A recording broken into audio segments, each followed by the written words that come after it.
Welcome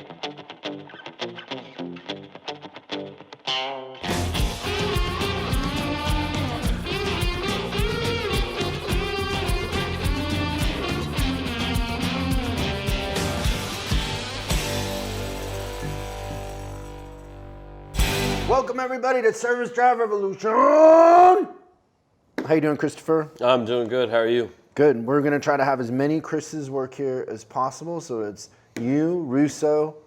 His first name's Chris. Yeah. Me. Everybody now coming in has to have the name Chris. What if it's a version like Christian? Yeah, that's okay. Counts? We have that. We have a Christian. A Christina is okay. That's kind of it, right? Are there any other versions? Probably. We begin the show today talking about the Service Manager Challenge. So we have a challenge where I'm giving away my Jeep pickup truck. I bought one of those fancy Jeep Gladiators. I'm tricking it out. It's all jacked up, wrapped. I still need to put a gun rack in it. It's coming. But basically, anybody in our on-demand system or in our coaching program, it's a competition of you versus you, so anybody can win.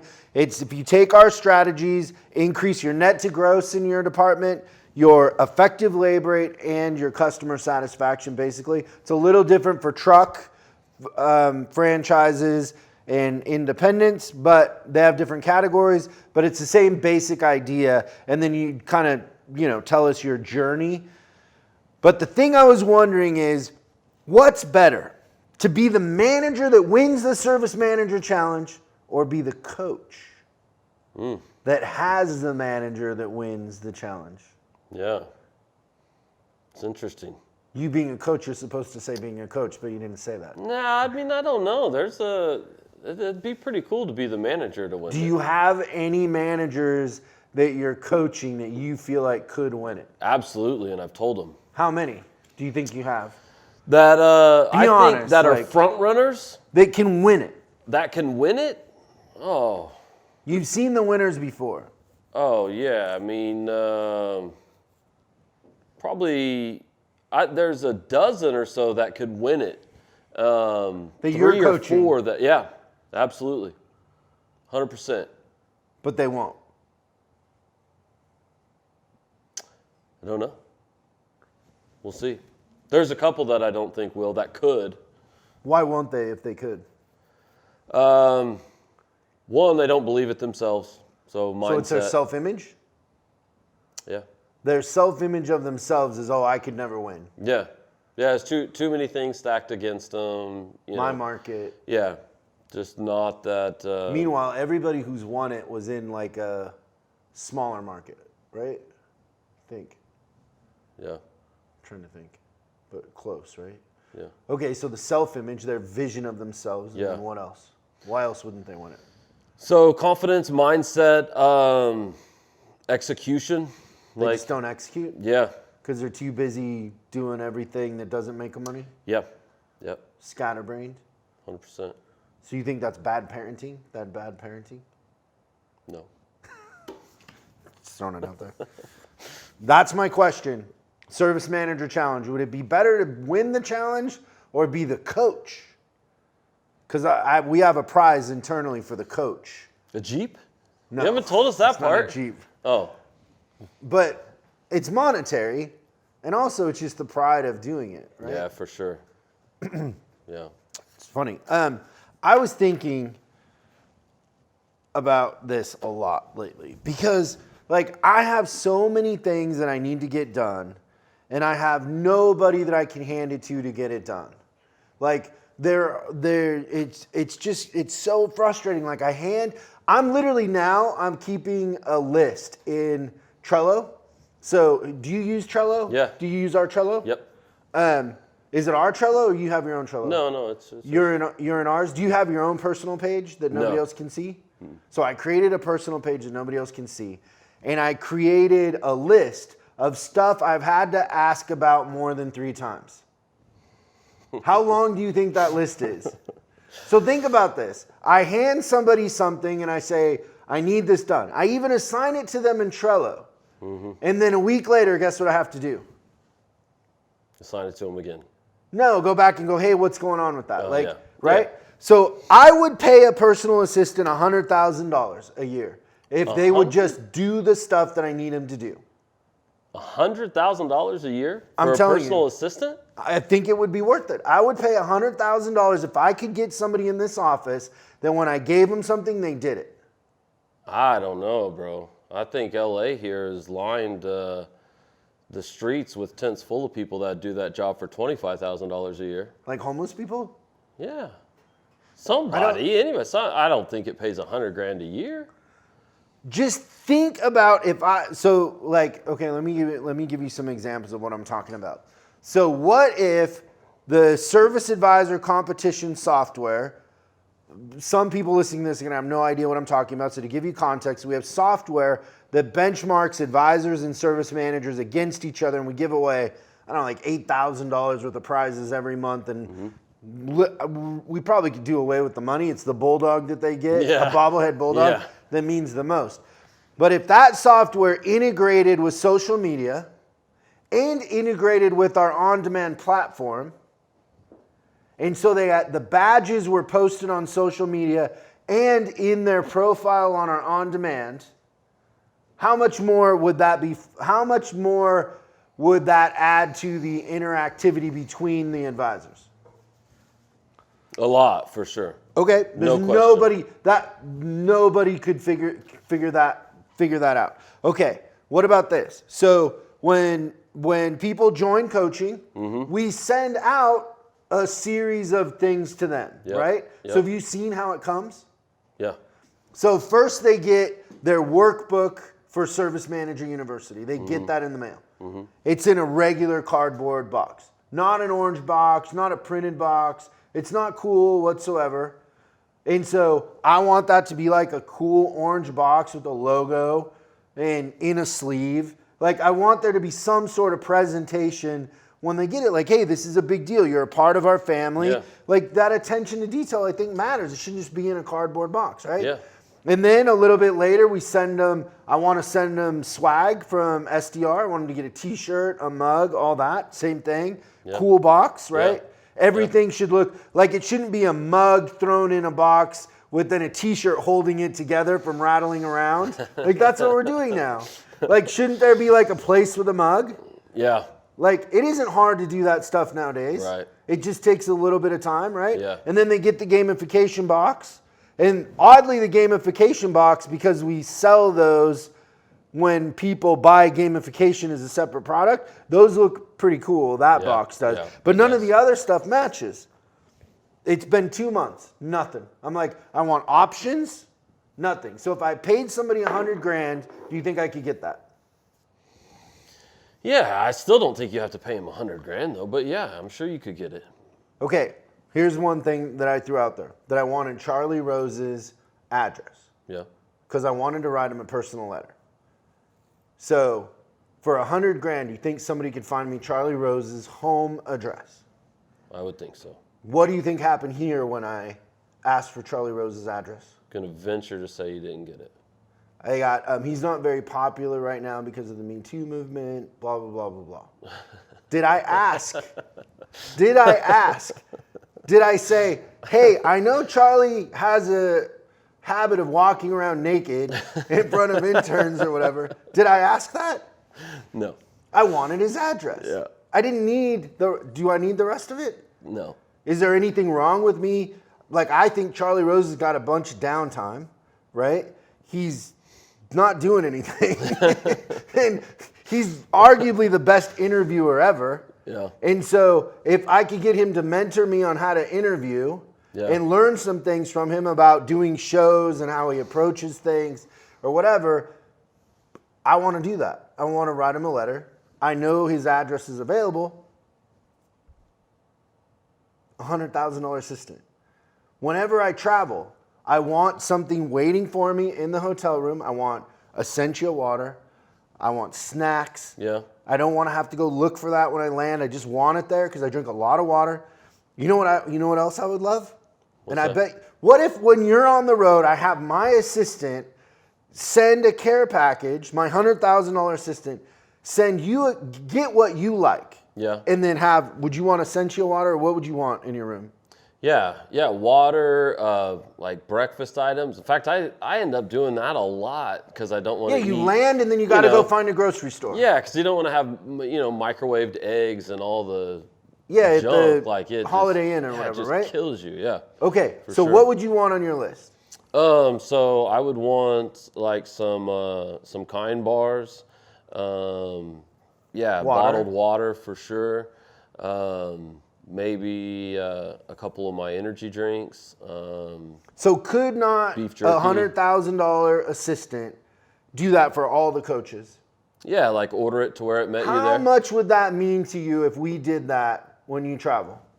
Like you Yeah. landed and it was there at the front, like because they do it for me sometimes, like, but mostly Patricia does it, right? Yeah. But it's there waiting for me. Like they're like, oh, somebody sent you this, and you got this shopping bag with water and all this stuff. How would that make your day after a long day of traveling, flight delays, all the stuff that you have to deal with? What would that mean? Yeah, sounded like $100,000 job maybe. I don't know. Now you like it. Yeah, maybe now a you're little for bit. it. What about like the other thing? I want somebody to find me a gym.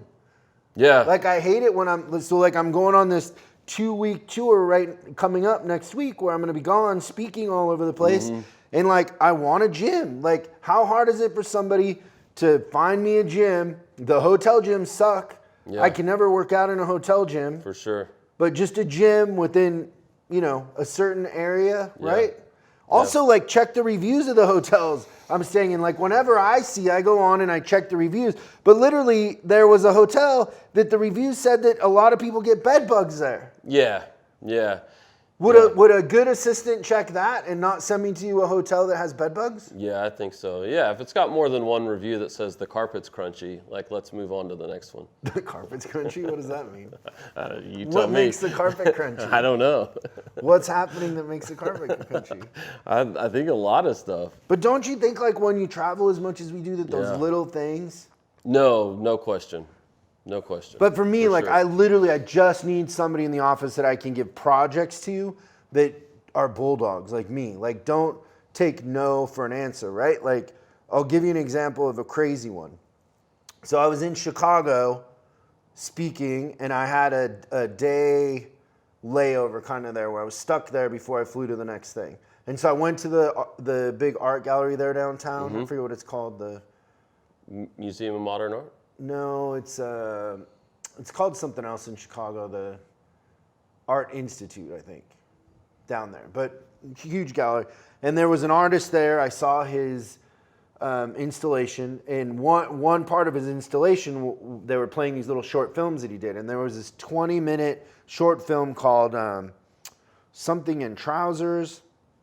It's irrelevant what it was, but I was blown away by it. It was crazy. I wanted to show the team, the video team here, that.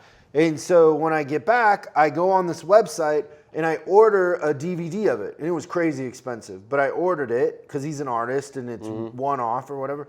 And then they call me the next day and they say, hey, are you a library or a school? And I'm like, no, I'm Chris Collins. I'm kind of a training company. Well, you have to be a library or school in order to buy this. And I was like, oh, come on, like, sell it to me. There's got to be a way. And she's like, well, here's the thing you should probably do is just go to your local library and tell them you'll donate it. They'll order it from us, and then you can check it out. So I asked somebody here to do that. And guess what happened? Tell me. What do you think? If I'm telling the story, do you think that they did it? No. So I say, well, what did you say? And they go, well, I went to the library down the street, the Los Angeles library, and I asked the person at the front if I could do that, and they said no. And I said, okay, did you ask anybody else? No. I'm like, okay, so I pick up the phone, and I call, and I ask for the person who's in charge of ordering stuff, and guess what?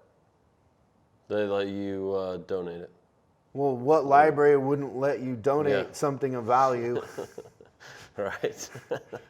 But how much time does that take? How much time does it take for me to keep a list of the things I've asked for more than 3 times? How much money could I make? Like, I have 2 books that are almost done.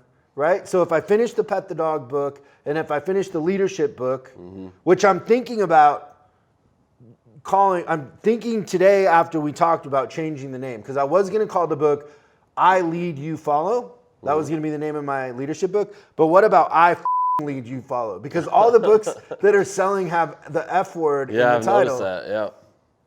I wouldn't do it, but it's funny. Yeah. What if it was like Pet the Dog?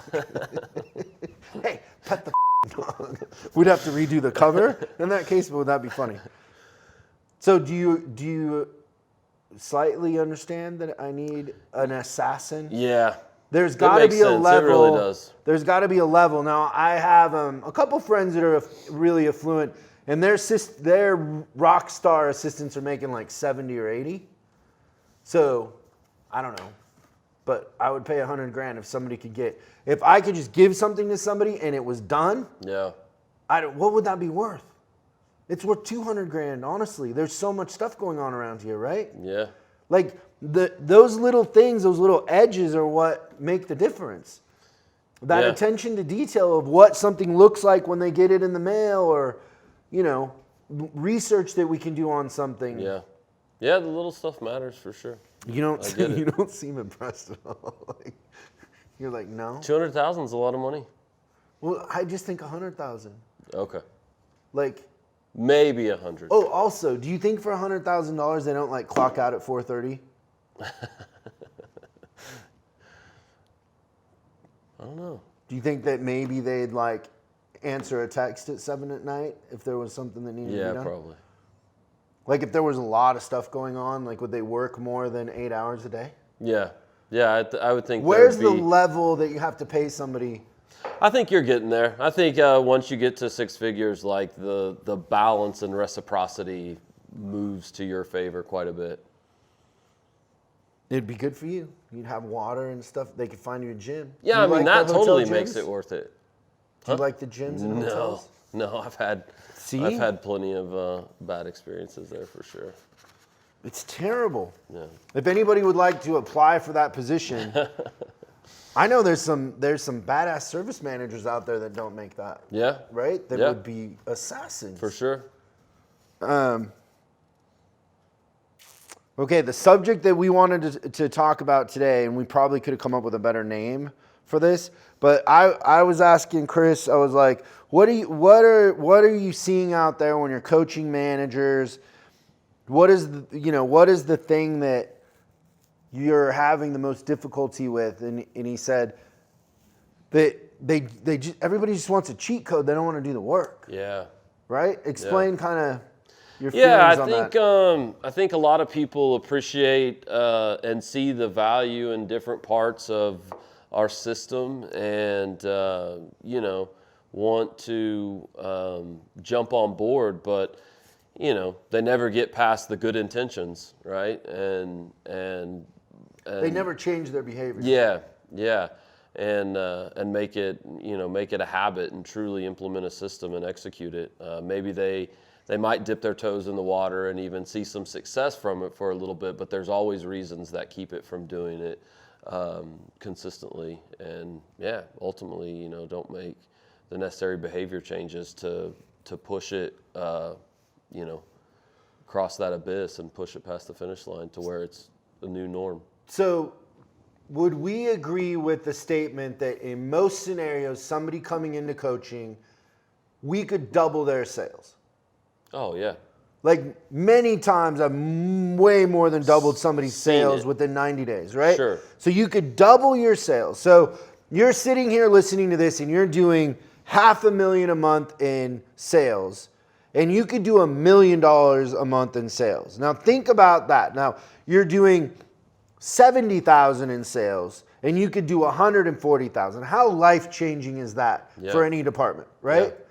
Yeah. And so you look at doubling what you're doing now, what behaviors would have to change? And I liken it to weight loss.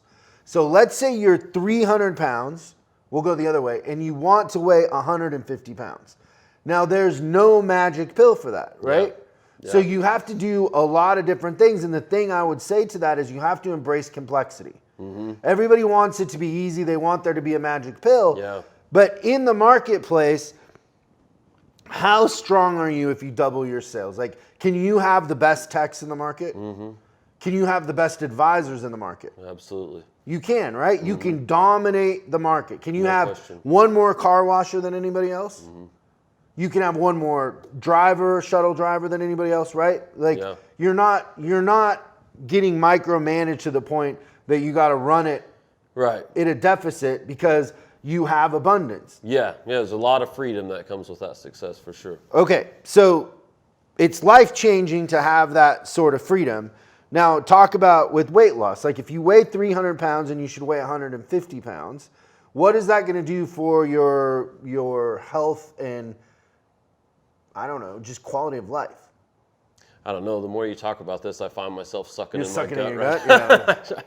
But what's the difference in quality of life? It's huge. Right? Yeah, for sure. Like, you got, at 300 pounds, your knees hurt. Like, I've been 300 pounds before. Like I mentioned before when I was a vegetarian. Like, your knees hurt, you're lethargic, you don't have energy. Yeah. And at 150, you have energy. Like, right? So, as a tech, we call it consequential damage. What's that mean? Like something wears out and it causes something else to wear out, right? Yeah. So like oil leaking onto a coolant hose makes it soft and then goes. The coolant hose would be consequential damage. I like that. Consequential damage. Yeah, that term right there will get some warranty claims paid. Really? Yeah. Okay, consequential damage. I love that. So let's talk about what complexity you would have to embrace, but understand that in the marketplace, when you're dominating, people are going to want to know what you did. Yeah. So you want it to be a magic pill in the beginning, but when you don't want it to be a magic pill is when everybody else notices you're dominating and they're chasing you. Yeah. Then you want it to be complex. Right. Right? Right. So the truth of the matter is you want it to be complex. Yeah. Because if it wasn't complex, everybody could do it. Yeah. And not everybody's going to pay that price. Right. Right? So when we talk about, of all the managers you're coaching, only 3 of them you think can actually win the Service Manager Challenge. Yeah. All of them can win it. Right. Just all of them won't embrace it. They won't get out of their own way. They won't change their thinking, their behavior to do it, right? Yeah. So you want to embrace complexity. Mm-hmm. You think you don't, but don't you really want to embrace complexity in the end? Because otherwise everybody can do it. If there's a magic pill, everybody takes the magic pill, and then you have no advantage in the marketplace. Sure. You're not any better than anybody else. It creates average, right? Yeah. So if I had to go from 300 pounds to 150 pounds, I would have to embrace complexity. So the first thing there, obviously, you got to work out. Yeah. But I know that I won't work out unless I pay a trainer. Unless I pay a trainer, I won't show up all the time. I'll be inconsistent. Yeah. Right? Yeah. So if I pay a trainer, I'm going to go. So I got to pay a trainer. Mm-hmm. So that's the thing I have to, like, I know I have to do that in order to work out all the time. Yeah. So right now I have 2 trainers. I have a trainer that I lift weights with and a trainer that I box with. So I have cardio and weights, but I have to go 6 days a week. When I'm in town, we have a time, we meet at 5:30 in the morning and we work out, right? And I pay them. And when I'm paying them, it's like, I know that it's expensive, but I'm investing in the fact that I'll be there if I pay them. Yeah. Because I won't waste that money. Right. So that's complex in a way. It's like, you got to trick yourself, right? Yeah.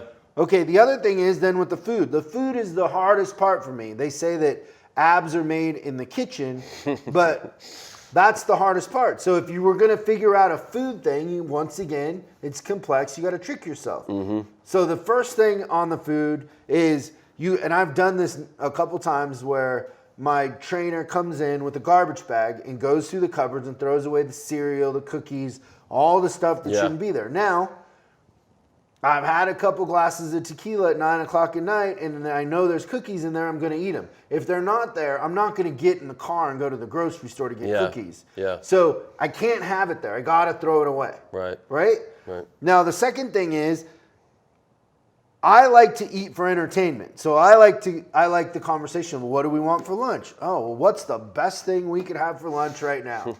That's a mistake because you're Yeah. eating for entertainment, you're not eating for fuel. Yeah. So if I have to make the decision what I'm going to eat, then I'm going to make the wrong decision. So I Yeah. got to put myself in a scenario where I'm not making a decision, which Yeah. means you have to meal prep. Yeah. You have to have meals done beforehand. Then no, I'm eating chicken.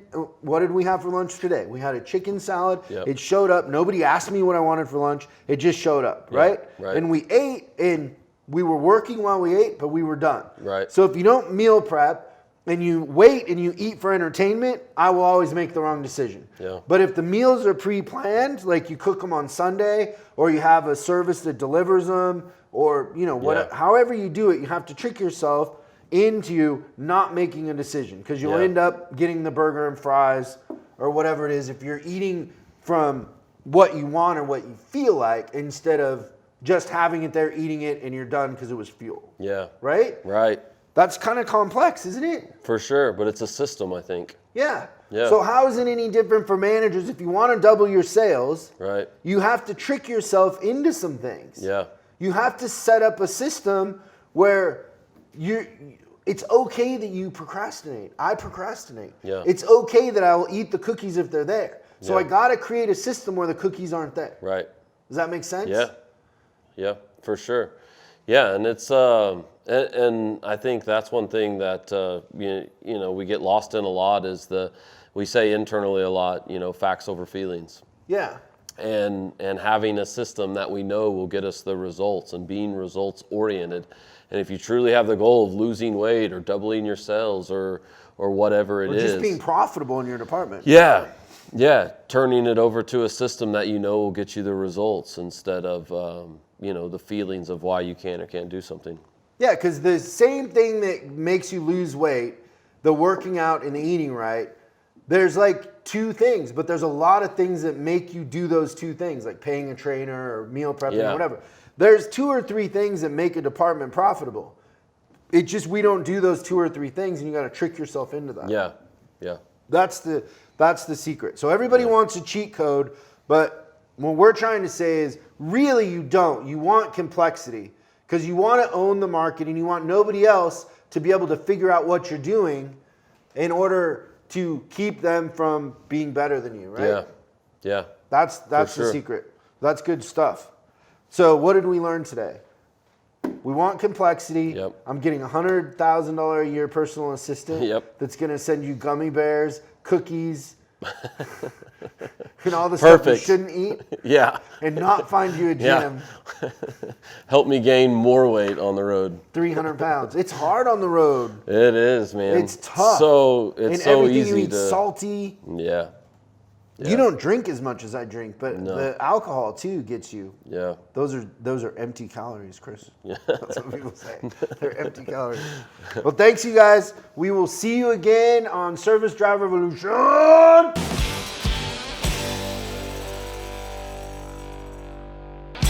Thanks for watching this episode of Service Drive Revolution. If you have any questions, go ahead and post them in the comments below.